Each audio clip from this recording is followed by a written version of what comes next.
सियावर रामचंद्र की जय. आजच्या या भागाला पुढे येत असताना इक्ष्वाकू वंशाची वंशावळच आपल्याला बघावी लागणार आहे. काल आपण बघितलं की ब्रह्मदेवाच्या एकूण पिढ्यामधल्या म्हणजे जो इक्ष्वाकू नावाचा राजा होऊन गेला ते कुठपर्यंत होतं. म्हणजे ब्रह्मदेवाचे पुत्र ब्रह्मणी, ब्रह्मणीचे पुत्र कश्यप, कश्यपाचे पुत्र विकुक्षी, विकुक्षीचे पुत्र कुक्षी आणि कुक्षीचे पुत्र इक्ष्वाकू. या इक्ष्वाकूच्या आपल्या कामामुळे, त्याच्या कर्तृत्वामुळे पुढे हा वंश इक्ष्वाकू वंश म्हणून ओळखला जाऊ लागला. कुठेतरी एखाद्या माणसाचं कर्तृत्व मोठं असतं आणि तिथून त्या वंशाची ओळख सुरू होते. आता या इक्ष्वाकूच्या पोटी जो पुत्र जन्माला आला तो मनू. आता इथे बघा, इथे एक मोठं नाव आहे. आता ही सगळी वंशावळ राजाची सांगतोय तुम्हाला मी. राजाची म्हणजे क्षत्रियाची. आणि मनू हा राजा होता, क्षत्रिय होता. या राजाच्या काळामध्ये, याच मनूच्या काळामध्ये युगांची सुरुवात झालेली होती.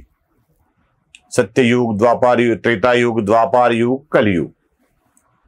अशा वेळी पृथ्वी तलावर वाढू लागलेल्या मनुष्यांना जगण्यासाठीच्या एक व्यवस्था निर्माण करण्याची आवश्यकता होती. म्हणजे कोणीतरी एक राजा आहे आणि तो राजा सांगतो आहे की आता लोकांनी मी सांगितलेल्या नियमांच्या प्रमाणे वर्तन करणे, जगणे आवश्यक आहे. अगदी सोपं सांगतो, अगदी सोपं.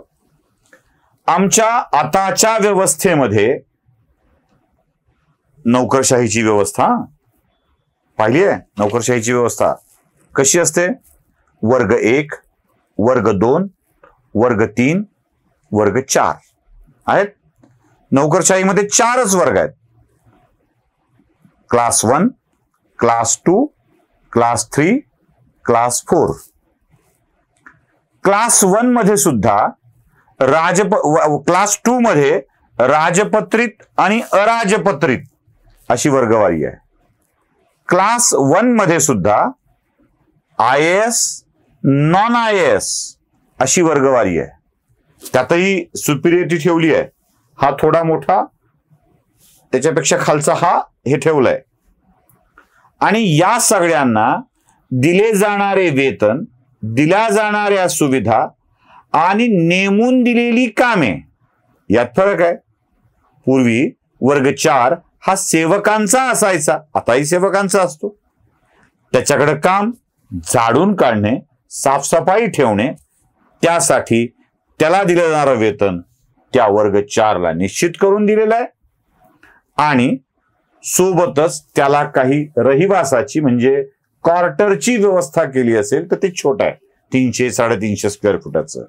उलट कलेक्टरचा बंगला अर्धा एकर, 1 एकरात, लक्षावधीचा पगार, गाडी, क्लास 4 वाले दिमतीला, काम ठरलंय आणि त्याची वर्गवारी करून दिली आहे.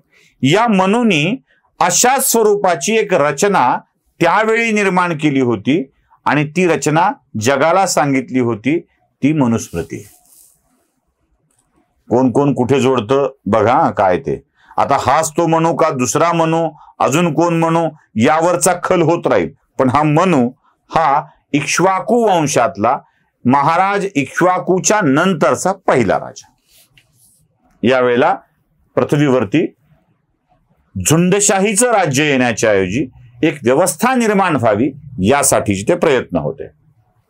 पुढे या मनूचा पुत्र झाला विवस्वान. या विवस्वानानेही मनुपुत्र म्हणून अनेक वर्ष राज्य केलं. आता तुमच्या लक्षात येईल की रामायण हे मनुस्मृतीप्रमाणे घडत होतं. म्हणून मग पुढे 39व्या पिढीत रामाने कसं त्या शंभुकाचा वध केला आणि ते मनुस्मृतीनुसार होता. हा जो बादरायण संबंध जोडला जातो तो असा जोडला जातो.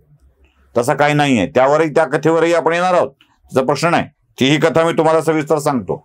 पण मनू नंतर मनूचा पुत्र विवस्वान आला. त्यानंतर बाण आला. त्यानंतर बाण राजा, अनरण्य राजा, आणि 5व्या पिढीत म्हणजे मनु, विवस्वान, बाण, अनरण्य, आणि 5वी पिढी मनुनंतरची होती ती म्हणजे महाराज पृथूची. याच पृथूच्या नावावरून या भूमीला पृथ्वी हे नाव मिळालं. हे तुम्हाला मी काल सांगितलं, काही महत्वाची नावं सांगितली होती की कोणकोणती त्याच्यामध्ये. याच महाराज पृथूवरून पृथ्वीला पृथ्वी हे नाव मिळालं. पुढे या पृथू महाराजांचे पुत्र त्रिशंकू, दुदुंबर, युवानाश्व, आणि मग पुढे येत आहेत ते महाराज मांधाता. हे मांधाता एक खूप मोठं नाव आहे या कुळातलं, इक्ष्वाकू वंशातलं. तुम्हाला माहिती म्हणून फक्त एकच संदर्भ देतो.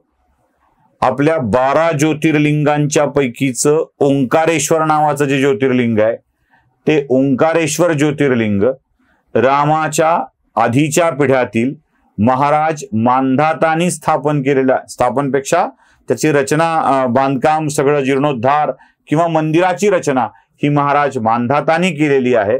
कारण असं म्हणतात की ओंकारेश्वरचं शिवलिंग हे स्वयंभू आहे, ते प्रकट झालेलं आहे. उज्जैनच्या शिवलिंगाच्या ठिकाणी, उज्जैनच्या ठिकाणी जशी सकाळच्या वेळेची भस्मारती प्रसिद्ध आहे, म्हणजे त्याच्या उठविण्याची आरती प्रसिद्ध आहे, तशी ओंकारेश्वरला ही शेजारती प्रसिद्ध आहे. म्हणजे शिवशंभो आपल्या विश्रामाच्या वेळेला नर्मदा तटी असलेल्या ओंकारेश्वराच्या पर्वतावर येऊन तिथे मुक्काम करतात अशी चर्चा असते, अशी श्रद्धा असते. आणि तिथेच ते माता पार्वती सोबत एक सारीपाटाचा खेळ करत करत निद्राधीन होतात अशी ही वदंता आहे. आणि याच कथेतून पुढे तुमच्या लक्षात येईल की हे सगळे शिवभक्त सुद्धा होते ते महाराज मांधाता, ज्यांनी ओंकारेश्वराचं मंदिर बांधलेलं आहे. पुढे याच मांधातांचे पुत्र सुसंधी, ध्रुवसंधी त्यांचे पुत्र, आणि त्यानंतरची पुढची पिढी येते ती भरत. या भरताच्या पराक्रमामुळेच या भूमीला, म्हणजे भरत भूमीला, या देशाला भारत हे नाव मिळालं. भारत नाव आपण केलं, पण याला भरतभूमी म्हणजे भरताच्या राज्यात असलेली भूमी म्हणून भरतभूमी म्हणून ओळखलं जायचं. तीच पुढे भारतभूमी झाली, तीच भारत माता झाली, ज्याच्यामुळे या भूभागाला भारत हे नाव मिळालं, ते हे भरत. मग त्यानंतर भरताचे पुत्र असित यांनी दीर्घकाळ राज्य केलं. महाराज सगर, ज्यांचा उल्लेख आपल्याला ते कसे शापित होऊन गेले, त्या अतृप्त राहिले, त्यांना मोक्ष मिळाला नाही, ते महाराज सगर. महाराज सगरांचे पुत्र महाराज असमंज. आता त्यानंतर रघुकुल आलं, ते रघुकुलोत्पन्न राम. या रघुकुलातला राघव म्हणजे राम, ते हे रघु, महाराज रघु. त्यानंतर कुकुत्सु, आणि मग त्यानंतर त्यांचे पुत्र भगीरथ. इथे आता पुन्हा भगीरथाची माहिती घ्यावी लागेल. हे भगीरथ म्हणजे भगीरथ यत्नाने गंगा पृथ्वी तलावर आणणारे. लक्षात घ्या, गंगा आणून आपल्या कुळांचा उद्धार करणे. लोक सकृत दर्शनी घेतात की गंगा आली, रक्षेवरून गेली, उद्धार झाला. नाही, हे बघा, या पृथ्वीचा उद्धार करायचा असेल तर या पृथ्वी तलावरती पाणी म्हणजे गंगा अवतीर्ण होणं आवश्यक आहे. आणि अशी गंगा अवतीर्ण झाली तर आणि तरच इथे उद्धार होऊ शकतो.